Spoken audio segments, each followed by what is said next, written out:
दिल का हाल सबसे पहले बारी को बताया था। बारी ने मुझे चीट किया और उससे शादी कर ली। मैं तो कभी सोच भी नहीं सकती थी कि मैं यूं अपने पैरों पर खड़ी हूँ। उसकी वजह भी आप ही हैं। मुझे आपका रवैया बहुत तकलीफ दे रहा है। मैंने अपनी हो सकती हूँ, और अगर अल्लाह ने इतनी खुशियाँ मेरी झोली में दी हैं तो हम दोनों का दुश्मन एक है, उससे साथ। हमारी मुझसे आपकी नाराजगी बर्दाश्त नहीं हो रही। बगैर वजह जाने मुझसे कैसे नाराज हो सकते? से हम दोनों का टारगेट भी एक ही होना चाहिए। क्या मतलब?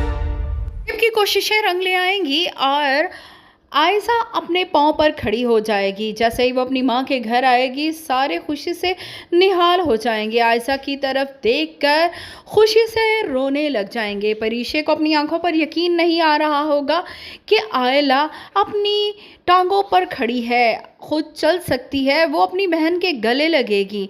यहाँ पर परीशे की ज़िंदगी में बहुत बड़ा ट्विस्ट आने वाला है। बारी उससे नाराज़ हो जाएगा और परीशे को मालूम ही नहीं कि वो उससे क्यों नाराज़ है। वो बार बार बारी से मालूम करने की कोशिश करेगी, तब बारी उसे यही कहेगा कि तुम्हें नहीं मालूम कि मैं तुमसे क्यों नाराज़ हूँ। लेकिन परीशा उसे यही कहेगी कि जब तक आप मुझे बताएंगे नहीं, मुझे कैसे पता चलेगा।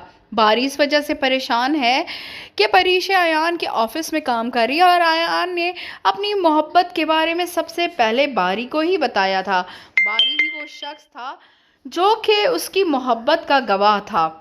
और अब जब परीशा उसके ऑफिस में काम कर रही है तो उसे लगता है कि कहीं अयान उसकी बीवी को उससे छीन ना ले। और यहाँ पर अनाया, जो कि ये सारे मामलात को समझ चुकी है, वो अयान के ऑफिस जाएगी और बोलेगी कि हम दोनों का दुश्मन एक ही है, इसीलिए हमें हाथ मिला लेना चाहिए।